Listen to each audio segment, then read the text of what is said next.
अस्सलाम वालेकुम स्टूडेंट्स, मेरा नाम अम्मार मुजाहिद है। और आज के लेक्चर में हम सीखेंगे कि मैट्रिक्स का एडजॉइंट कैसे फाइंड करते हैं और फिर एडजॉइंट को यूज़ करते हुए उस मैट्रिक्स का इन्वर्स कैसे फाइंड आउट किया जाता है। ठीक है, तो मैं स्टार्ट करता हूँ एडजॉइंट की डेफिनेशन से। अच्छा, इसका वन लाइनर ये है कि एडजॉइंट बेसिकली ट्रांसपोज होता है कोफैक्टर मैट्रिक्स का। इसको ज़रा इसी बात को हम एग्जांपल से समझते हैं। फॉर एग्जांपल मेरे पास एक मैट्रिक्स है, उसको मैं ए से रिप्रेजेंट करता हूँ और हम 3 बाय 3 का कोई मैट्रिक्स लेते हैं एग्जांपल के तौर पर। और इसकी मैं फर्स्ट रो लेट से ले लेता हूँ जी 3 2 -1।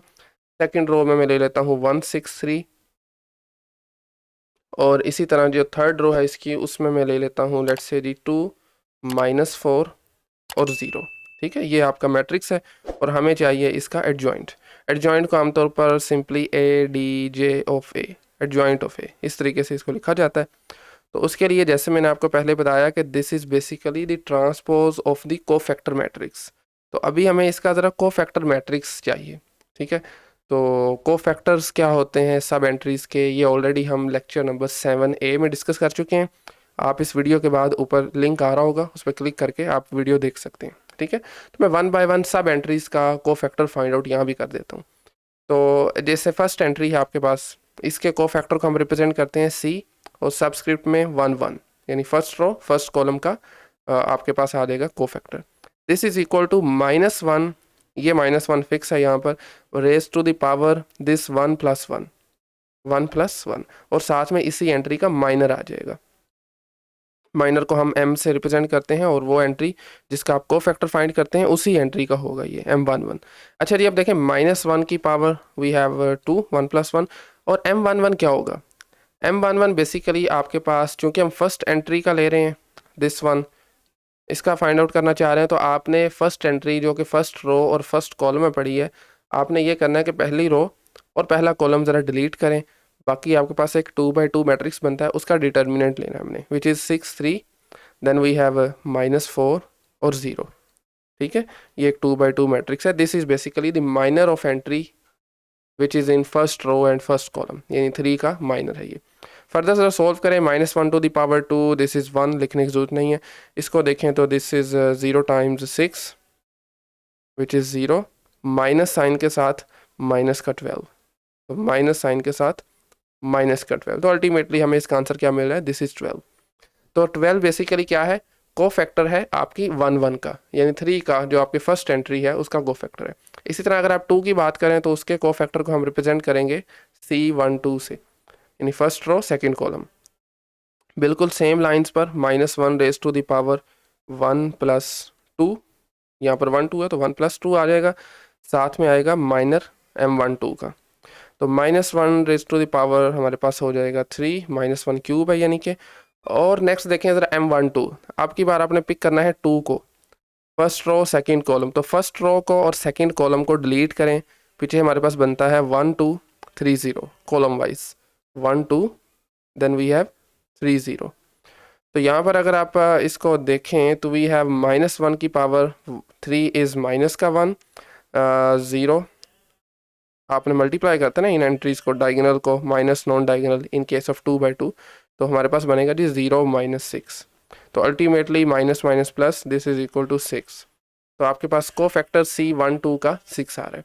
सेम लाइंस पर आपने तमाम एंट्रीज़ के कोफैक्टर फाइंड आउट करने हैं। मैं यहाँ पर ज़रा बाकी डायरेक्टली लिख देता हूँ। We have C13 equal to minus का 16, ये पहली रो के आपके पास कोफैक्टर आ चुके हैं। अब आ जाए ज़रा सेकेंड रो पे। सेकेंड रो की फर्स्ट एंट्री कौन सी होती है, 2 1 होती है। 2 1 का अगर आप कोफैक्टर फाइंड करेंगे तो आपको मिलेगा 4। इसी तरह C22 का कोफैक्टर, मतलब A22 का कोफैक्टर जिसको C22 से रिप्रेजेंट करते हैं, वो हमारे पास आ जाएगा जी 2। इसी तरह फिर C23 हमारे पास आ जाएगा कोफैक्टर ऑफ एंट्री 2 3, ये हमारे पास आ जाएगा जी 16। लास्ट रो पे आ जाए, लास्ट रो की फर्स्ट एंट्री जिसको C31 cofactor of 3 1, this is equal to 12। और इसी तरह C32 third row second column, और ये हमारे पास आ जाएगा जी माइनस का 10। और फाइनली लास्ट एंट्री का जो कोफैक्टर है जिसको हम C33 से रिप्रेजेंट करेंगे, वो हमारे पास आ जाएगा 16। ये सब आप कंप्यूट कर सकते हैं सेम इसी तरह जो हमने ऊपर अभी कंप्यूट किया है। ठीक है। अच्छा अब ये देखें 9 एंट्री थी टोटल, तो 9 ही हमारे पास हर एंट्री के अगेंस्ट को फैक्टर आ गया। इस को फैक्टर को हम चले सी से रिप्रेजेंट करते हैं, इस को फैक्टर मैट्रिक्स को। C11 क्या आया था ज़रा, 12 आया था, दिस वन। C12 क्या है, 6 आया, तो इनको भी ज़रा लिखते हैं।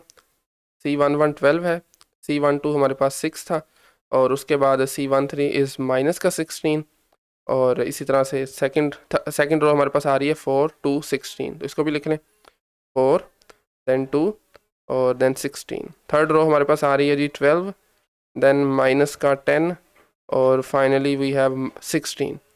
तो ये आपके पास आ गया है कोफैक्टर मैट्रिक्स, ठीक है। अब आपने करना क्या है, इसका ट्रांसपोज लेना है, C transpose this is equal to first row को, मतलब ट्रांसपोज का मतलब होता है ना कि आपने कॉलम्स को रोज में चेंज करना है। फर्स्ट रो आपकी है 12 6 माइनस 16, उसको आप पहला कॉलम बना दें 12 देन 6 देन माइनस का 16। सेकंड रो है 4 टू 16, उसको सेकंड कॉलम बना दें 4 टू 16। थर्ड रो है जी 12 माइनस 10 और 16, उसको थर्ड कॉलम बना दें 12 माइनस 10 और देन वी हैव 16। तो ये आपने ट्रांसपोज लिया है cofactor matrix, and this is actually the adjoint of a matrix. जो आपने ओरिजिनली मैट्रिक्स लिया था ना ए, ये है उसका एडजॉइंट। इस तरह से आप किसी भी मैट्रिक्स का किसी भी स्क्वायर मैट्रिक्स का आप एडजॉइंट फाइंड आउट कर सकते हैं, ठीक है, ये मेथड है। ओके, सो नेक्स्ट अब हम सीखते हैं कि इस एडजॉइंट को यूज़ करते हुए बेसिकली मैट्रिक्स का इन्वर्स कैसे फाइंड आउट किया जाता है। तो उसके लिए पहले यहाँ पर मैं इस एडजॉइंट की एक प्रॉपर्टी लिखने लगा हूँ, वन ऑफ द प्रॉपर्टी, जिसको हम यूज़ करते हुए एक फॉर्मूला बेसिकली बनाएंगे, जिसकी मदद से आप एडजॉइंट को यूज़ करते हुए मैट्रिक्स का इन्वर्स फाइंड आउट करते हैं। Property of adjoint of a matrix. तो जब भी आप किसी भी मैट्रिक्स को, लेट्स से मैं मैट्रिक्स लेता हूँ ए ले लेते हैं, जब भी किसी भी मैट्रिक्स को आप उसके एडजॉइंट से मल्टीप्लाई करते हैं ना, किसी भी मैट्रिक्स को उसके एडजॉइंट से मल्टीप्लाई करें, तो आप देखेंगे कि रिजल्ट में हमारे पास आएगा डिटर्मिनेंट ऑफ दैट मैट्रिक्स, और इसको आपने मल्टीप्लाई करेंगे identity matrix of the same size, जिस साइज का आपका मैट्रिक्स है ये, ठीक है। ए को जब भी आप उसके एडजॉइंट से मल्टीप्लाई करेंगे तो आपके पास क्या आएगा, determinant of A times identity matrix, और बेसिकली ये स्केलर मैट्रिक्स बनेगा, यानी ऐसा मैट्रिक्स जिसकी नॉन डायगोनल एंट्रीज 0 होंगी, डायगोनल एंट्रीज में आपके पास दिस डिटर्मिनेंट ऑफ ए आएगा, ठीक है। इस तरह से बेसिकली आप इसको एवेल्यूएट कर सकते हैं। ओके, सो चलें अब ज़रा हम इसको यूज़ करते हुए मैट्रिक्स का इन्वर्स देखते हैं, वो कैसे कंप्यूट करेंगे आप, ठीक है। तो ओके, सबसे पहले आप ये करें कि दोनों तरफ इस रिलेशन को आप 1 ओवर डिटर्मिनेंट ऑफ ए से मल्टीप्लाई कर दें, 1 ओवर डिटर्मिनेंट ऑफ ए से इसको दोनों तरफ आप मल्टीप्लाई करें, 1 ओवर डिटर्मिनेंट ऑफ ए, और इसके साथ में आ जाएगा A times A multiply adjoint of a matrix है, and this is equal to same आपने राइट साइड पर भी 1 ओवर डिटर्मिनेंट ऑफ ए से इसको मल्टीप्लाई करना है, साथ में हमारे पास क्या आ रहा है जी, डिटर्मिनेंट ऑफ ए, और इसके साथ आइडेंटिटी मैट्रिक्स, ऐसे ही है। अब देखें, अब राइट साइड पे आपके पास determinant is actually a number, तो दोनों कैंसिल आउट हो जाएंगे, और हमारे पास क्या बनेगा, थोड़ा सा अगर मैं लेफ्ट साइड को सिंप्लीफिकेशन करूं तो we have A multiply adjoint of a matrix A divided by determinant of A, ठीक है, divided by determinant of A, and this is equal to the identity matrix.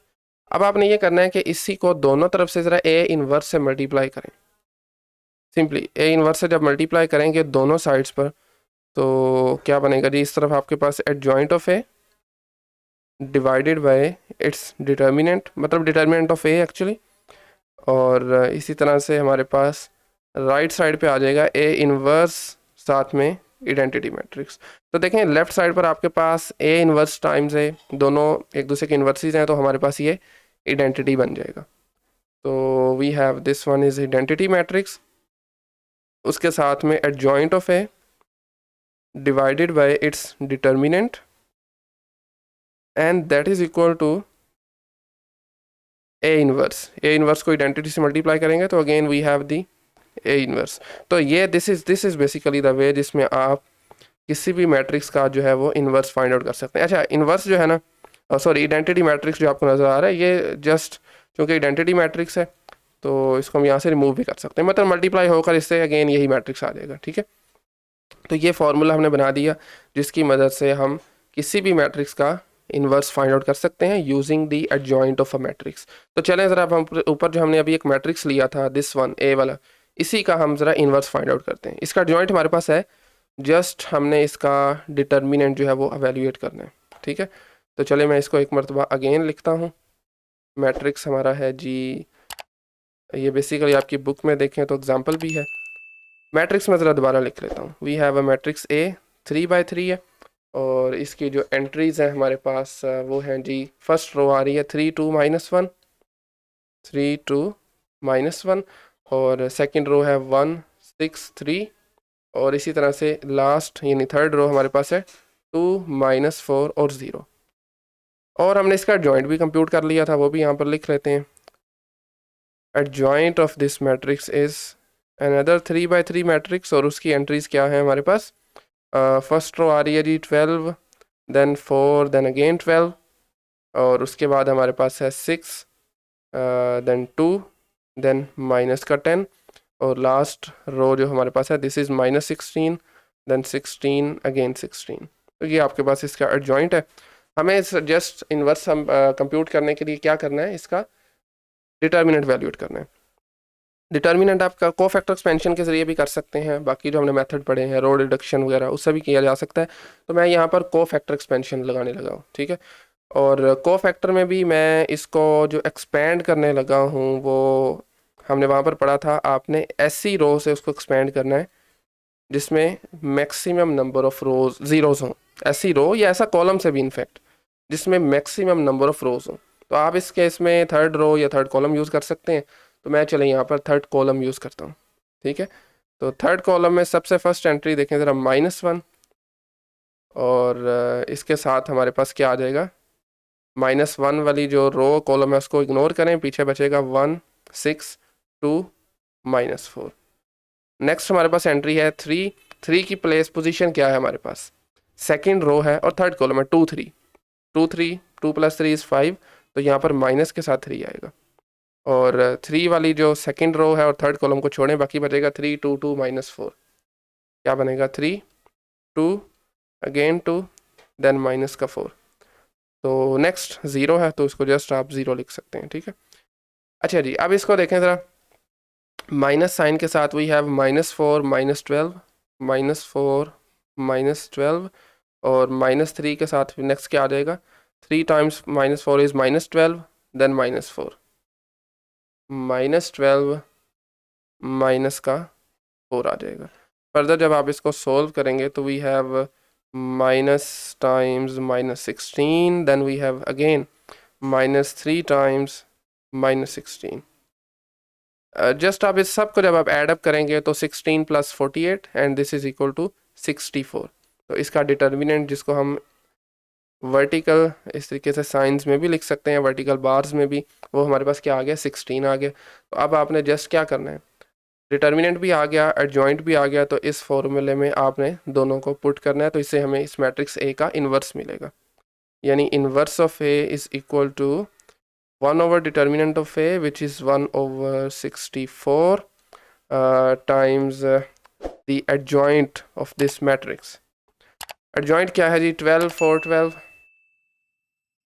12 4 12 first row है। Second row पे आए तो this is 6 2 minus का 10, और third row पे आ जाए तो दिस इज -16 + 16 देन अगेन +16। तो अब आपने नेक्स्ट क्या करना है, जस्ट इसकी 1 over 64 को अंदर मल्टीप्लाई करना है, तमाम एंट्रीज के साथ मल्टीप्लाई होगा। तो मैं यहाँ पर थोड़ा सा डायरेक्ट करने लगा हूँ। तो ओके, सो 12, चलें हम इसको वैसे ही लिख देते हैं 12 over 64, और इसी तरह से this is 4 over 64, further we have again 12 over 64। ठीक है, इसी तरह से बाकी रोज़ भी आपने दोनों देख सकते हैं। सेकंड रो में हमारे पास आ जाएगा 6 divided by 64, then 2 divided by 64, और then we have -10 divided by 64, और लास्ट रो हमारे पास आ जाएगी -16 divided by 64, then 16 divided by 64, again 16 divided by 64। इसमें से कैंसिल आउट हो रही हैं टर्म्स, आप वो फर्दर करेंगे, बिल्कुल करेंगे कैंसिल आउट, तो वो हमारे पास इस मैट्रिक्स ए का इन्वर्स आ जाएगा। ठीक है, तो आज बेसिकली हमने एडजॉइंट फाइंड आउट करना सीखा है और इन्वर्स फाइंड आउट करना सीखा है using adjoint of a matrix. और आपने देखा होगा ये जो इन्वर्स है ये तभी हमारे पास एग्जिस्ट करेगा, ऑफ कोर्स मैट्रिक्स के लिए इन्वर्टिबल होना लाजमी होता है ना, डिटर्मिनेंट ऑफ ए अगर आपका नॉन जीरो आ रहा है। इस डेफिनेशन से भी आप ये देख सकते हैं कि मैट्रिक्स का इन्वर्टिबल कब होता है, जब उसका डिटर्मिनेंट हमारे पास नॉन जीरो आएगा। तो आई थिंक आज के लिए इतना ही। आज के लेक्चर से मतलब क्वेश्चन क्यूरी है तो कमेंट सेक्शन ओपन है, वहाँ पे पूछ सकते हैं। अदरवाइज नेक्स्ट लेक्चर में हम क्रैमर रूल सीखेंगे। So thank you very much.